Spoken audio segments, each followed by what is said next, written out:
Welcome to Staying Relevant, the podcast with Sam Thompson and Pete Wicks, two bestest of best buds, the legends that are.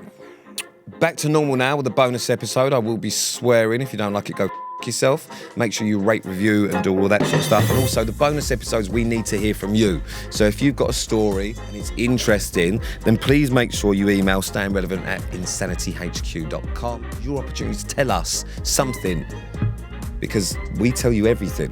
And it must be really boring by now, surely. No, because there's always something new, Pete. That's the best thing about staying relevant. Because we are always trying to stay relevant in this industry. Well, one of us is trying to stay relevant. In fact, one of us is relevant now, and the other one of us is just trying to make it through the day. So, as always, bonus episode. This is Thursday, so it's out today.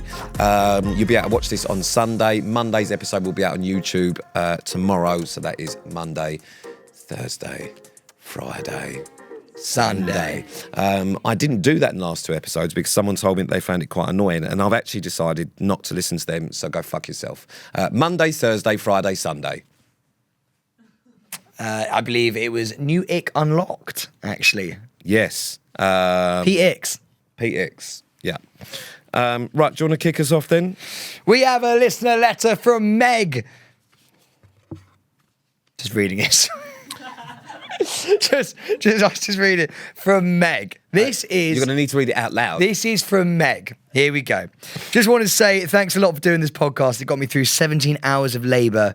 Listening to your voices was somehow very soothing and kept my spirits up. See, we're soothing. It's not like nails on a chalkboard. He screams down the microphone. She goes, gave birth to beautiful baby Maya on my bedroom floor. Oh, wow. Thanks, guys, and never stop being hilarious. Lots of love, Meg and Maya. Okay, couple of things for me. Firstly... Congratulations. What did you clean up with? What? I mean... Well, it's on the bedroom floor. Do you have to change the carpet, do we think? Well, no, she's probably got towels down there. It's obviously a home birth. Well, yes, if it's in her bedroom, I imagine so. I doubt they moved the bedroom to the hospital. Yeah, but you know what I mean? It's like. But I just imagine that being very messy. Was it like... Because when people have like home births, don't they have like birthing pools and stuff? Yeah. Why would you choose the bedroom? Because it's probably the most comfortable. Well, I would have thought the kitchen would be better because it's normally wiped clean, isn't it? Bedroom just seems like a... But anyway, congratulations. Congratulations, Meg. Yeah, well done. More we're importantly... soothing. Lovely name as well. Is that our fault? When I say our fault, I mean Sam's fault. If you've listened to us during 17 hours worth of labour, you've probably heard the previous episode. Sam's he's stopped doing it as much now. I don't know if there's some sort of rift there. But he did mention Maya Jammer repeatedly towards the beginning. Has that just got into your head and you thought Maya would be a great name? Is her middle name Jammer? It's a lovely... Oh my God, I've got something to tell you. I haven't even told you yet. Oh my God, I can't wait. Okay, here we go. You ready? Stormzy knows who I am. So is it because of us that you called her Maya? Stormzy knows who I am. Well, so... You won the King of the... mate, my brother-in-law, Ryan, was in the gym. Stormzy's in the same gym, right? Stormzy comes up to him and goes, Sam Thompson. And he goes... No, Ryan. Yeah, no, and he goes, yeah, that's my brother-in-law. And Stormzy went, tell him I love him. Tell him I love him! Tell him I'm going to screech. I don't care. Screech. He loves me. He loves me. And he follows me on the ground. So I followed him back yesterday and I'm going to slide into the DMs. I'm going to slide into the DMs. We're going to try and get him in a video. Excellent. I wonder if Maya's already told him about your DM sliding. He did one with Jose Mourinho recently, like a video of Jose Mourinho. So I feel like it's quite a natural progression. Jose, Pete and Sam. Oh, no, you listen, you... No, you're in it. We're going to try and make him do a dance. I'm good, actually. You crack on with that, though. Sam's new mission in life is to befriend Stormzy. He still hasn't managed to befriend Maya, but he's working on Stormzy now. It's a two-pronged attack. Me and Storms, fire in the park. What? Fire in the park. You're going to have a fire in the park? No, I think it was called Fire in the Park, wasn't it? Where he was like, fire in the park. Call the fire brigade. I perhaps wouldn't lead with that on the DM. I was going to start with fire in the park. That's what I was actually going to start with. Well, look, either way, sliding into the DMs. Just thought you'd quite like that, Meg, because, you know, Maya's a beautiful name, and me and Storms are going to be are going to be, oh no, Michael. Big Mike. Yeah, he does say fire in the park. Okay, See? excellent. Well, again, that was just a really nice message from Meg about her new baby daughter Maya that Sam made about himself and Stormzy. Oh, no. But thank you ever so much for writing in. Lovely. Congratulations. Thank you, Megan. Congratulations, you absolute you world beater. Carry on. Yeah. Next up, we've got a letter from Selima. Gotta get it back with Selena.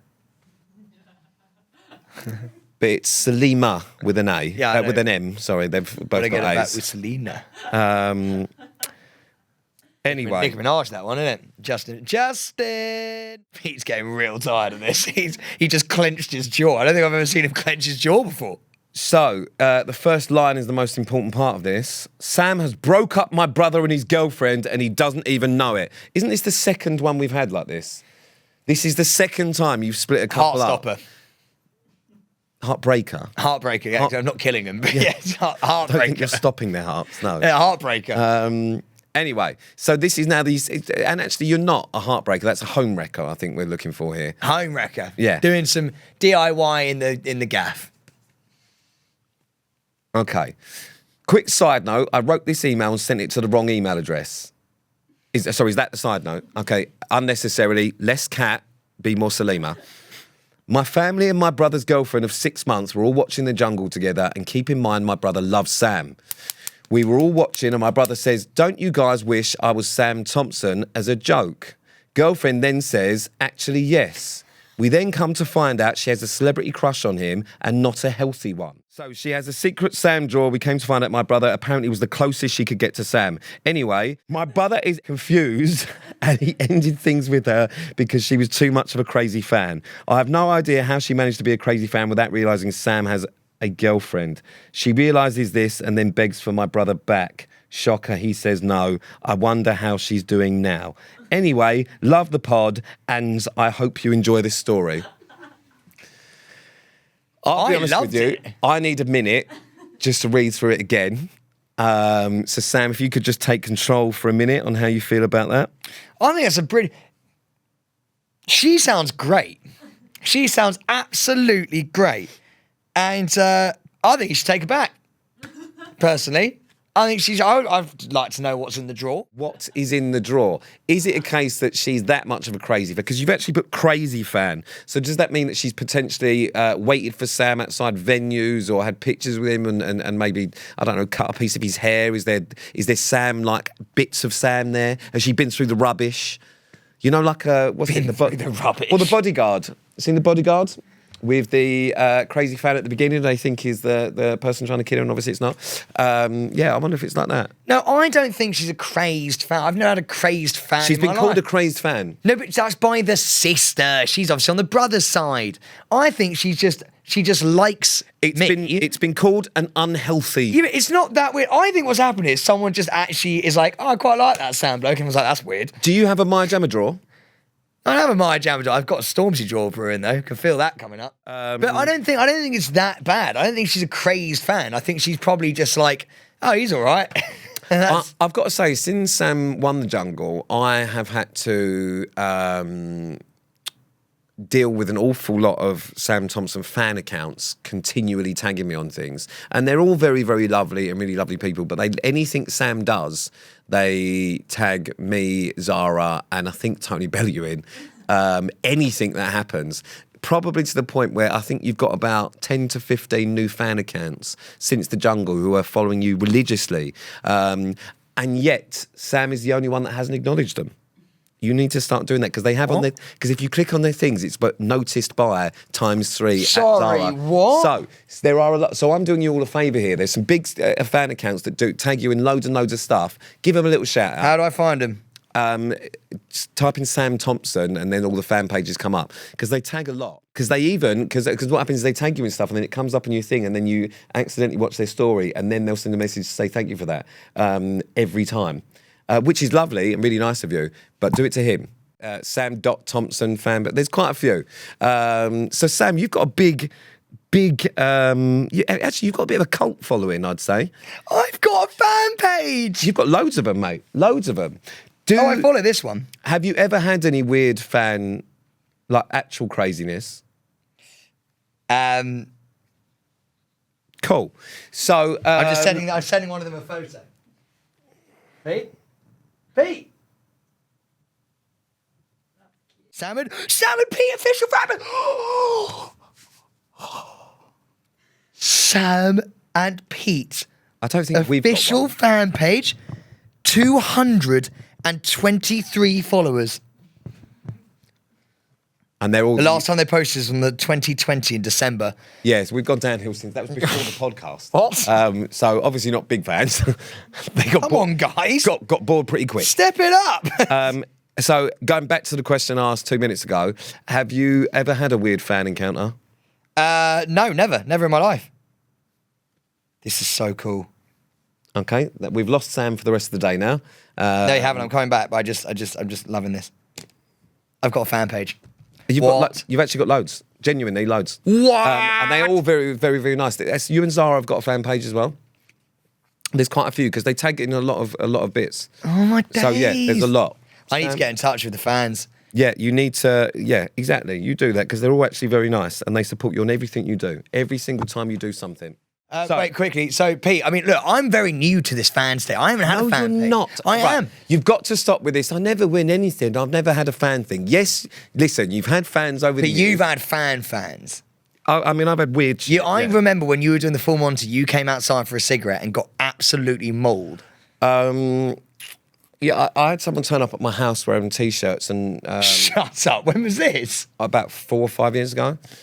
Was this pre-Sam or post-Sam? Pre-Sam. Pre-Sam. Went back when he was in his glory days. Yeah, back in the fucking The good old days. the peak years. Yeah, I dragged him down. Peak years before, yeah. But yeah, someone turned up at my house and actually had to call the police because they No way, you horrible man. because she wouldn't leave and literally was just crying on my driveway non-stop. And I even went out, had a picture and all the rest of it, and she literally would not leave and was there for about 4 hours. I've got a question for and you. I didn't know what the fuck to do. I was like, I don't know what to do. Is this like It was when the weird. kids turned up and you were wearing a No, singlet?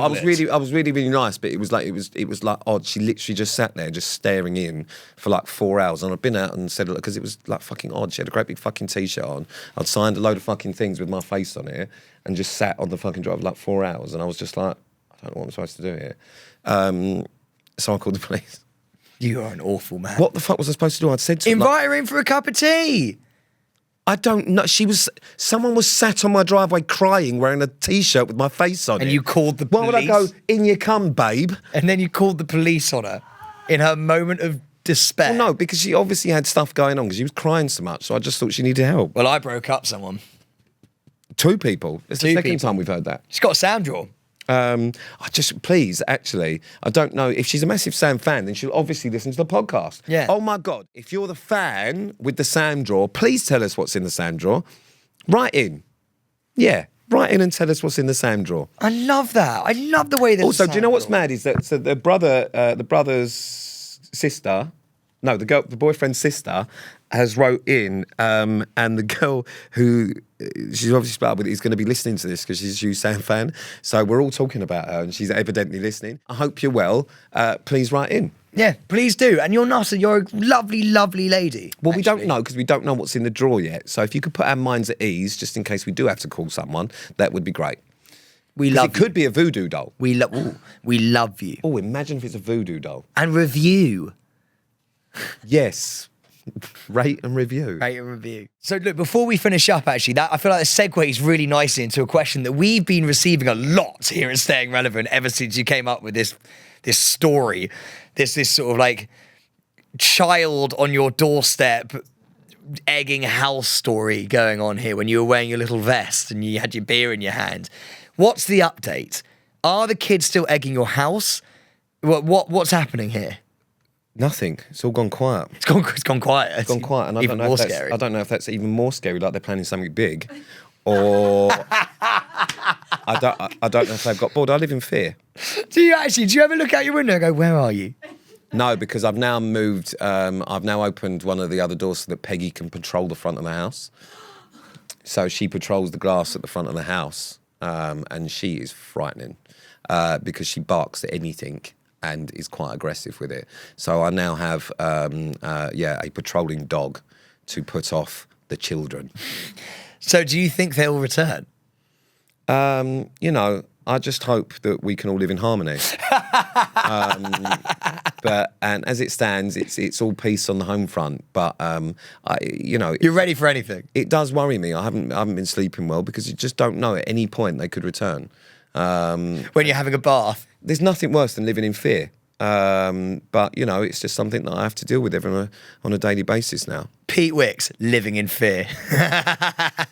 But no, there's actually been actually nothing's happened. I think they probably were just pissed off at me that day and decided that would be it, and then that was it. I can't imagine they're going to return. I don't think they care enough to return repeatedly, and also I don't think they have got enough money for eggs. Because they are very expensive and they used a lot on that day. so I imagine they're either restocking or resupplying. I don't know what's happened, but something big could happen. We don't know. That story went wild, by the way, on the Stay Relevant socials. People were dying for it. Yeah. So if anything happens, you have to let everyone know. I almost feel a little bit like we shouldn't talk about it as much now because people have gone so mad about it. And I'm just worried now that we're going to have copycat eggers who are going to do it anyway. If you decide to do that and you want my house to look like an omelette, I would rather you didn't. Thank you in advance. You've clearly thought about this so much. You're clearly so invested in the amount of eggs they threw, how much they cost, when they last did it. I bought a catapult. If you're listening to this and if you're the kids and you're listening to this, please return. Please. No. Don't return. Yeah. Do. It's brilliant content. It's great content. Yeah, don't return. And on that terrifying note, thank you so much. This has been a really fun bonus episode. I think this is going to do quite well, this one. Good. Thank you for listening to Staying Relevant. Make sure if you do want to feature on bonus episodes in future, because they're all about you, apart from when we decide we've had enough of you, make sure you email stayingrelevant at insanityhq.com. Follow us on socials, which is YouTube, Snapchat, TikTok, and what's the other one? Instagram. That's the fucker, the big one. At Staying Relevant Podcast. Rate, review, and do all that crap. And Monday, Thursday, Friday, Sunday. Ta-da. And we love you so much. We appreciate you. Apart from the ones egg my house. And we do love this new studio. We're just getting used to it at the moment. I am not a big fan. It makes me feel uneasy. I don't like change. Neither do I, actually. But we're getting in there. We're moving in. It's like when you move in with step parents. You're like, this ain't right. I ain't calling you mum or dad. Goodbye.